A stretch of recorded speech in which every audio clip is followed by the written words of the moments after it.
However, the show looks like it's finally coming to an end. He recently found out that he had plaque buildup in his circumflex artery from his decades of gear use, probably why he decided to hop off. And so The Rock, after listening to this, says this is 100% not true. I mean, to say 100% not true is to act as if nothing he said is true in that statement. And so what exactly is The Rock commenting on? That he was never on steroids? That he didn't abuse performance-enhancing drugs? You think he's going to admit to coming off of steroids, HRT, SARMs, peptides, growth hormone, any of this stuff? There's not a fucking chance in hell he's clean. No. Not a chance in hell. As big as The Rock is, at 50? Afterwards. Crazy. How about The Look Rock? at that picture of him next to it, the sad truth. Oh my God, that's crazy. How about The Rock had to get on more steroids to play him in a biopic?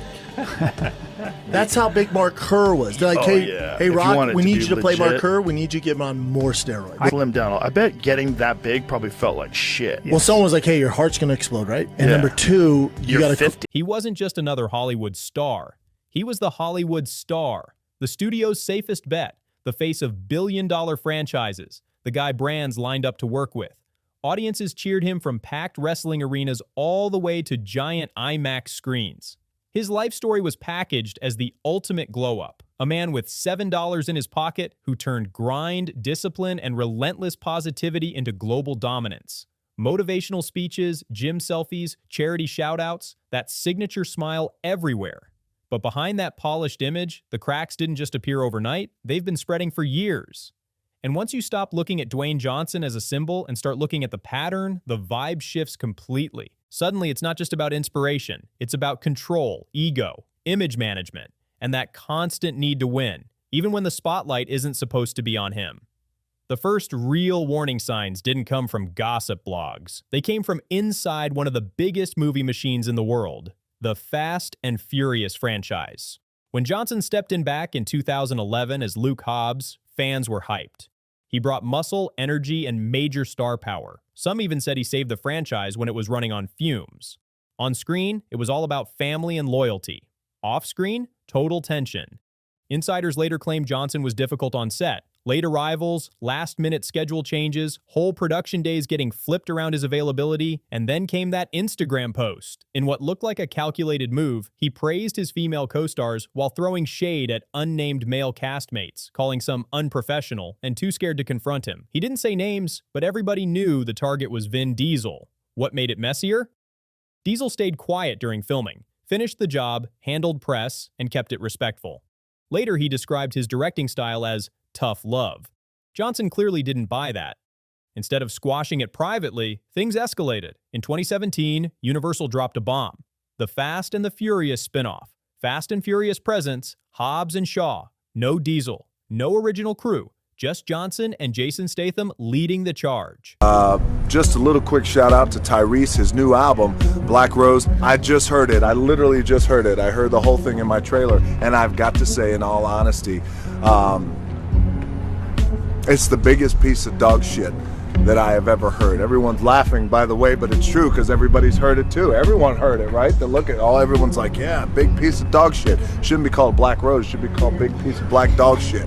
That's what it should be called. Not even the hard, dried up dog shit for 7 days. It's the soft dog shit. It's like baby, it's like that. That's what the album is like. And I never want to hear it again, and I'm never gonna forgive him for wasting my time. That is time I will never get back. It's like dog shit is in my ear.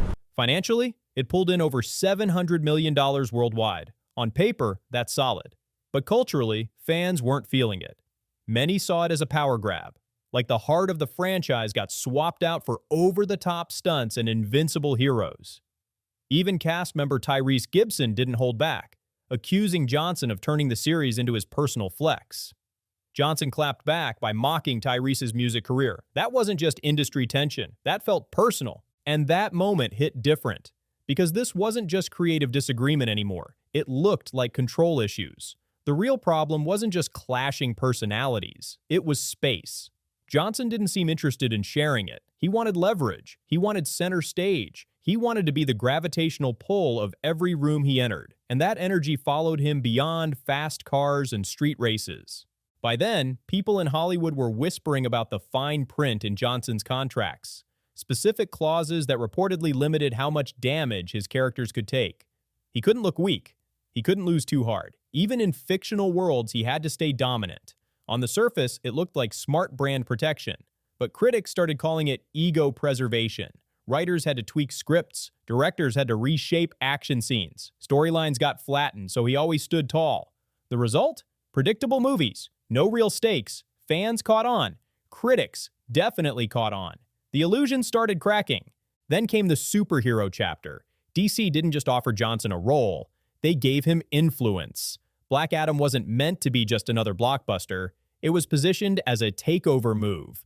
Johnson hyped it as a power shift in the DC universe. The Rock and Vin Diesel couldn't be on set at the same time. They hate each other so bad. They had to shoot different scenes and like shoot it so it looked like someone was there. They hate each other so much. Didn't the Rock gotten a big thing with Tyrese too, right? Tyrese just flipping out because like all he has is Fast and Furious. Really? So that when the Rock did a spinoff, he's like, "How dare you? We're a family." Rock was like, "No, we're not." Well, They gave me a wasn't it spinoff, dumbass. But remember when The Rock was shitting on his music? That was fantastic. That guy, you know what he does? He just goes to the gym The Rock with 2 hours sleep. a lot of steroids. You think? Joe. Do you really? You think he's getting big like that from cocaine again? Cocaine again? He used to do cocaine? No, I'm saying the John Jones thing. He publicly compared Black Adam's strength to Superman. He pushed for cameos. He reportedly distanced the character from Shazam, even though that rivalry is central in the comics. Behind the scenes, rumors swirled that he wanted major creative authority, maybe even leadership influence within DC. Then reality hit. The movie underperformed. Massive marketing, huge budget, but it didn't cross the profitability line many expected. Critics were lukewarm. Fans weren't blown away. DC Studios had to rethink everything, and instead of owning the setback, Johnson released selective financial breakdowns claiming the movie made money. Industry analysts questioned those numbers almost immediately. That PR spin? It didn't land well. It looked defensive. When DC brought in new leadership, Johnson's future projects quietly disappeared from the roadmap. For the first time in years, he wasn't steering the ship, and that loss of control showed. The pattern, dominate, deny, deflect, kept replaying.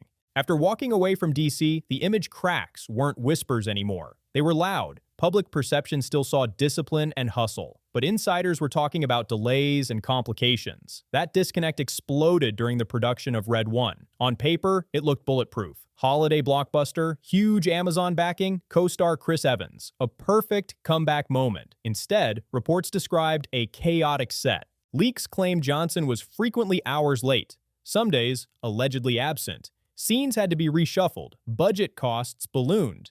And then came the bizarre detail that grabbed headlines. Reports that he avoided public restrooms and used bottles on set instead, which staff then had to handle. It sounded wild, almost unbelievable. But Johnson had previously admitted in interviews to similar habits during intense filming schedules. Amazon publicly denied the chaos, calling the reports exaggerated. They insisted production ran smoothly, but industry chatter pointed to a budget swelling by tens of millions. And in Hollywood, that kind of financial jump raises eyebrows fast. The bigger issue wasn't one rumor or one flop. It was the growing pattern. Every project seemed to circle back to the same theme. It is Sunday night, approximately 11 p.m. It is Cheat Meal Sunday for all of us around the world, certainly for me here. And the reason why this is history in the making is because this is the very first time that I have ever tried an In-N-Out burger or In-N-Out fries or anything from In-N-Out for that matter. I've picked up some In-N-Out burger before through the drive-thru a few times for some buddies of mine. I've never tried it, so this is a first. Dominance over collaboration, control over cohesion, winning the moment instead of building the story. For years, the Rock brand felt untouchable. Now, it feels tested. Because when the carefully built image starts clashing with behind-the-scenes reality, people notice. Release dates kept getting pushed, and when Red 1 finally dropped, it didn't just underperform, it crashed. Another big-budget swing, another miss.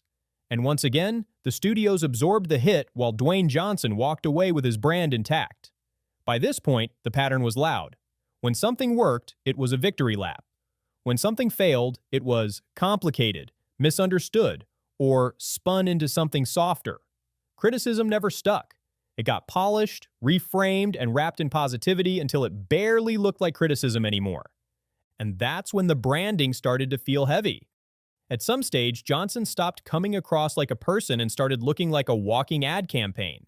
Energy drinks, tequila, shoes, headphones, gym gear, skincare, supplements. Every post had a product, every workout clip had a logo, every candid moment lined up perfectly with a launch date. Fans didn't flip on him overnight. It was slower than that. It was exhaustion.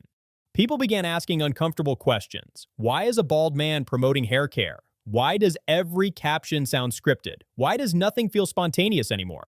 We were so concerned about what was happening in Maui, and so we have created the People's Fund of Maui that will put money directly in the hands of the people who need it right now. So if you send a donation, just click where you see below and send a donation. That money is going to go to one of many residents who have been displaced in Maui. Then there was the fast food story. Johnson posted about trying a famous burger chain for the first time. Sounds harmless, right?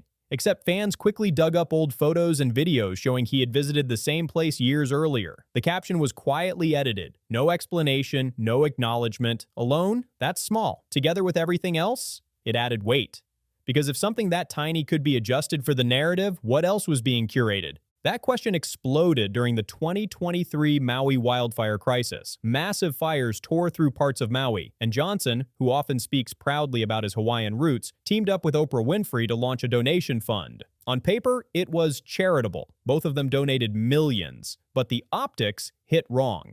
Two ultra-wealthy figures asking everyday people to contribute while sitting on enormous fortunes didn't land well. The backlash came fast and loud. Angry comments, viral criticism, personal attacks. Johnson posted an apology video. Calm, thoughtful, controlled, and that's what stood out. He hadn't committed a crime. He wasn't exposed for fraud. He even gave his own money. But the fact that he felt pressure to apologize showed how shaky the image had become.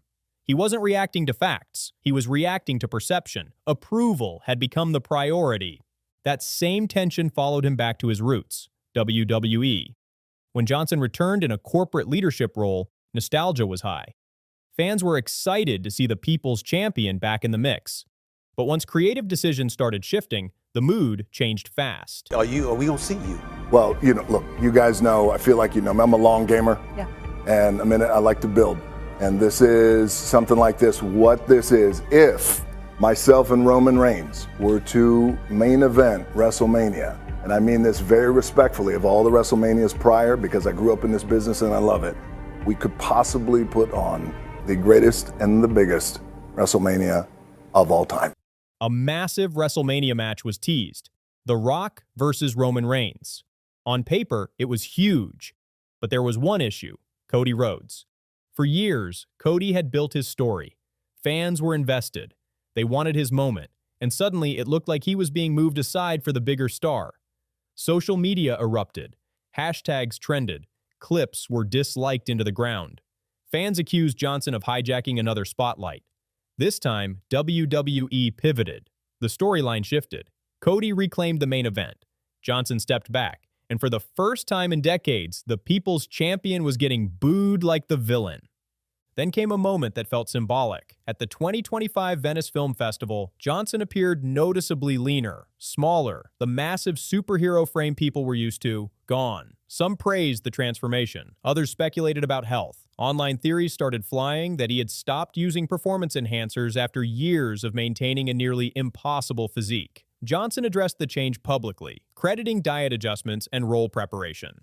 What he didn't address directly was the speculation, and that silence fueled even more debate.